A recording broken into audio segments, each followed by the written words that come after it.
We just stopped at a local Austrian barrel maker. So all the local winemakers get their barrels from this man right here.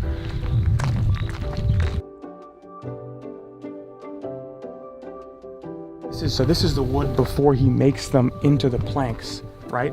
And then he takes it in and sands it and saws it off and then creates this very, very sharp edged wood plank that he then wraps around with the metal rings to make the barrels.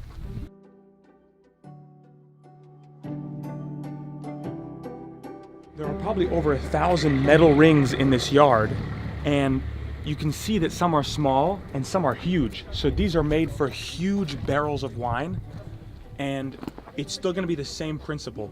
2 on the top, 2 on the bottom, 2 in the middle, but these massive barrels will hold a large amount of wine. And typically in the old days, they used to make wine in bigger barrels like this because it was a lot more efficient.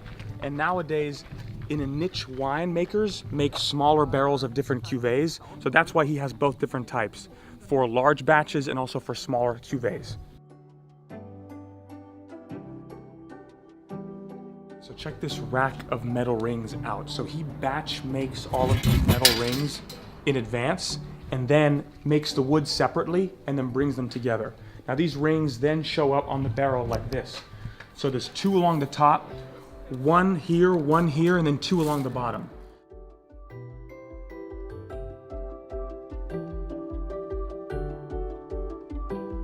Here's what you can see how a barrel is done. So it actually takes a very long time.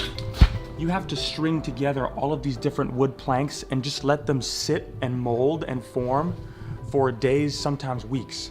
There are 2 different types of wood you can use to make a barrel in Austria. Typically, it's either oak or acacia. And you can tell the difference in color.